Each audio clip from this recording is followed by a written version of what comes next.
Makeup is an ancient tradition that both men and women have used throughout time in the past. Many women wear makeup every day, and it is also more common in today's society to see men wear makeup as well, including when male actors wear makeup to appear on TV or social media.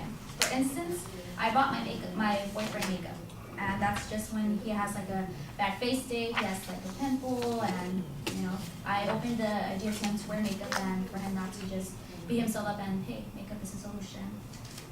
Whether it is to feel empowered or empower, to hide a pesky pimple, or simply because makeup is what's trending the most, today I want to explain the traditional testing of makeup products and describe the cruelty-free solutions for makeup testing. In the next few minutes, I will be discussing what types of animals are used on these tests, the testing that is done, and finally propose a solution that will stop these inhumane testings. Now, let's get started by talking about how a simple lipstick runs from $50 to $1. From that one deal you got at your local store. They both run through the system of animal testings.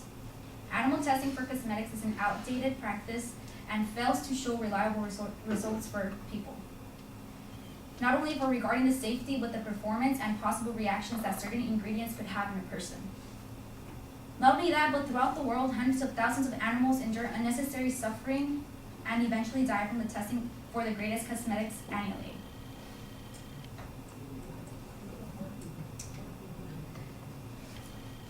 So these are some of the companies that test in China, and I'm pretty sure you see them, like, might be a guy, you might not recognize them, but you do see them on TV and posters that are being advertising for these products. I sometimes have used them in the past, right? According to the Humane Society International, cosmetic animal testing is still legal in 80% of the world. 80. Okay. As a result, an estimated 300,000 animals die each year in cosmetic animal testings alone in China.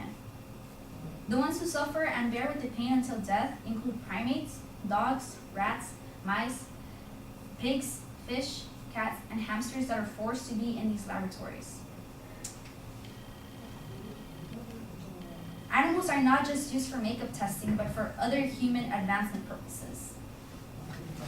According to PETA, the PETA, the U.S. law allows animals to be burned, shot, poisoned, isolated, starved, drowned, addicted to drugs, and brain damage. All done for the highest quality of makeup and, of course, other human advancements. The dangers of these laboratories experimentations are cruel, but it continues to this day. Even though that there are alternatives to stop this cruel method, the abuse of animals, it is actually available. The law still does not require that they need to be used. Since it is not enforced, it is not illegal. Going into a much deeper perspective, let me explain as to what happens behind slabs. PETA publishes that they are infected with diseases that they would never normally contract. Tiny mice grow tumors as large as their own bodies. Kittens are purposely blinded. Rats are made to suffer seizures, and primate skulls are cut open and electro rods are implanted in them. These animals survive through force-feed chemicals and are then conducted repeated surgeries on them.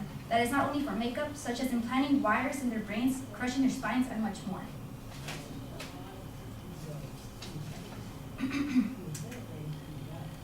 Now that I have talked about animal testing and experimentations, I will now discuss the solution to end it. Let me start by saying that the replacing animal tests does not certainly put the human patients at risk. It also does not mean halting medical progress. Using animals for these testings costs more than using alternative methods, such as human tissues can be used that are donated, that they could be healthy tissues and diseased tissues. There could be computer models that are able to replicate the human body or organs. They're also known as volunteer studies. Simply, people just come in and they volunteer and they run these experiments that they run on animals, but of course they're going to be more humane than the ones that they run with the animals now. Okay. Benefits of non-animal testings are, like I said earlier, they're more reliable, they're more cost efficient, the use of human tissues in toxicity testing is more of an accurate than using animal models. And most importantly, cruelty-free products are environmentally friendly. As crazy as this might sound, with today's advancing technologies, there's methods such as artificial tissue testing. Artificial testing will save hundreds upon hundreds of animals' lives. The testing would cease, and testing would only be done artificially. For example, by using this alternative method, artificial tissue grown in a laboratory provide better and safer results on how skin irritation can affect a person. Comparing back to traditional animal testing, the use of test tubing methods eliminates animals from being poisoned in order to differentiate toxic from non-toxic cosmetics ingredients.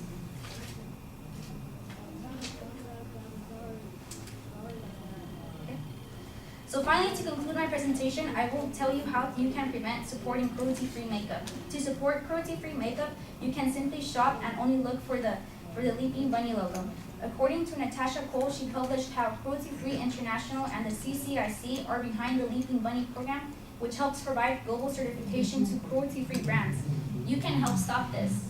By taking an extra step and signing PETA's pledge to be cruelty-free, you can request alternatives to dissection and support only charities and companies that do not torture animals in cruel experiments.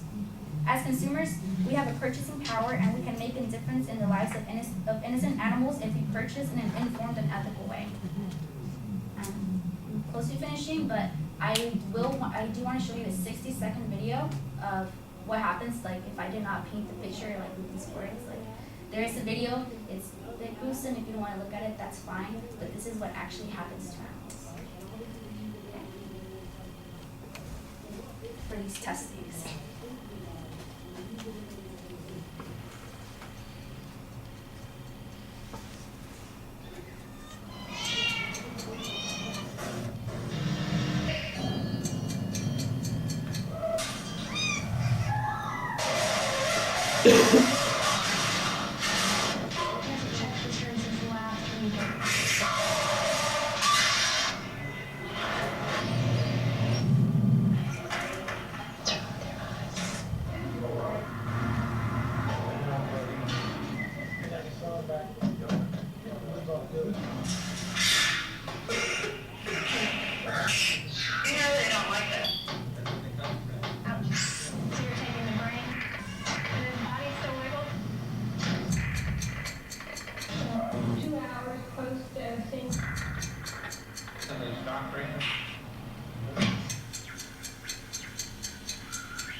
And like I said, there are alternatives, and we do not have to be using these methods. They're more cheaper, environmentally friendly, and I hope you actually got something from this and not support cosmetics and other products that are actually used that actually run for animal testing. Like I said, it's not just for makeup that they use it, but it's for other products as well. Thank you.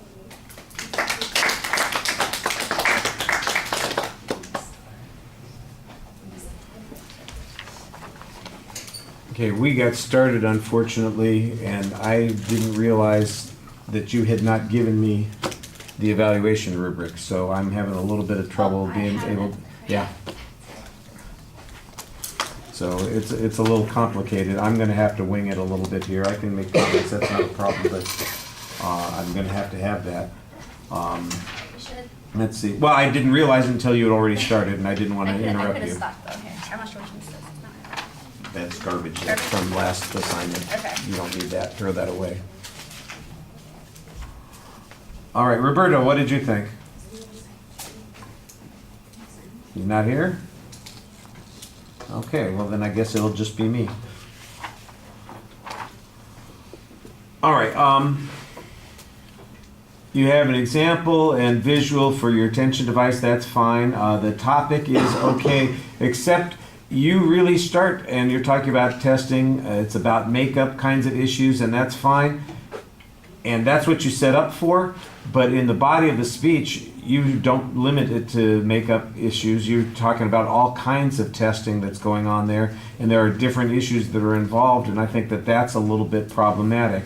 The setup of the structure, the supporting structure, the preview, I think is pretty good. You're going to tell us what kinds of testing they do on the animals, what the alternatives are. I understand sort of where you're going. That's fine. You mentioned makeup, and you're talking about lipstick, whether it's $1 or $50, it's still going to be tested on animals. That is probably true, but I don't have any information that tells me that's true. You mentioned cruelty-free testing, so what makeups get tested on animals? Why do they test it on these animals? Why are the other tests not being used? There's not really a lot of explanation on that.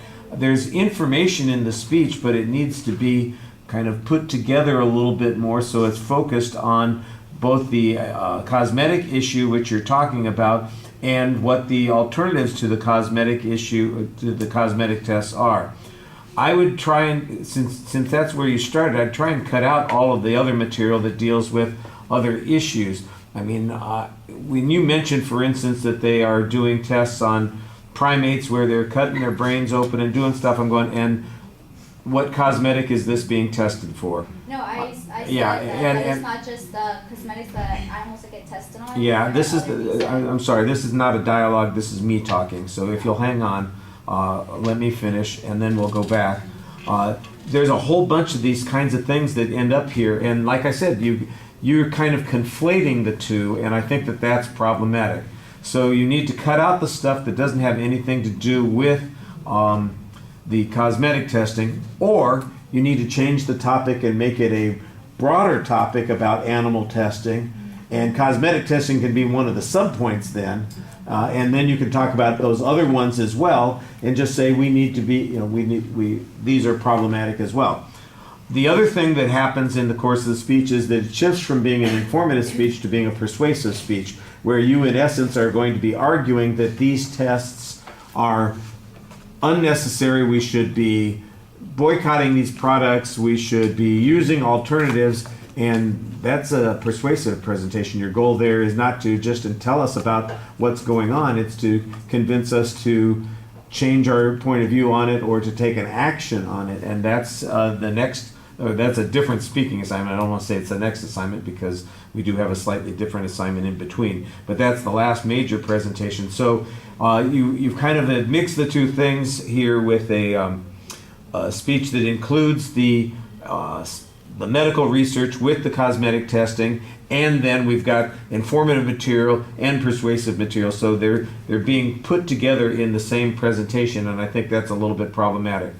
In the body of the speech, I think you need to signpost. Well, you did have signposts on a couple of the points. I thought that there was a dividing line on a couple of things. When you're talking about the test, for instance, that's pretty distinct. I'm still not exactly sure. You mentioned two types of tests, the tube testing, and then you also had the artificial tissue testing. I assume that the artificial tissue testing is being done primarily for cosmetic stuff, whether it's irritation or allergic reactions or something like that. And I think we could use a little bit more information on that, but that one's the one that's a little bit clearer. The tube testing was not quite as clear what it is that's being used for. And again, I think that may have to do with the other kinds of animal research, not necessarily the cosmetic one. But I'm not sure. Maybe there is a cosmetic element to the tube testing, but I don't get much of a description of it. The images that you have are okay. The one example of the mouse, for instance, is getting something dropped in its eye. I assume that that's probably one of the Dre's tests, and that's definitely a cosmetic sort of thing that they're dealing with. And so that's fine. Some of the other things that come up, like I said, they go off into the medical testing here, and so you've kind of shifted your topic a little bit. This is where it happens mostly, in the middle of this presentation. The third point, like I said, is definitely all persuasion. So when you get to the third point of the speech, it's all persuasive material that you're presenting, and I think you've kind of gone off of the original track a little, a substantial amount there. Let's see. I'm trying to remember all the visual stuff, because usually I make notes in specific categories here. There was a place where you had some icon type pictures that you're using. they're okay, but I'm not sure that they're necessary. There's like little graphics with hypodermic needles and things like that on it. Some of that's probably unnecessary. Now, if you were going to use it as transition material, then it needs to be integrated in the speech a little bit differently. The video clip at the end, like I said, I think it would probably work better for that if you were doing the medical testing thing, the more generic subject, instead of starting off with the makeup thing that you've got at the beginning. And I really think that that's kind of a strange choice that you've made, since you so emphasized the makeup thing at the beginning, and you even talked about in your attention device encouraging your boyfriend to wear makeup in a particular situation, or people use these things in all kinds of situations. And then it just felt strange that we drifted further and further away from that during the presentation. All right. So I'll go back and Can I say something? Yes? Because you said it's your turn, so can I say something? I just want to add. No, I think not today. If you want to talk to me afterwards, I'm happy to discuss it with you It's afterwards. just a comment. Well, it's just no. The word, you asked me a question, I've answered the question, not right now. All right. I guess. Okay? And I'm happy to talk to you about it afterwards, but not right now.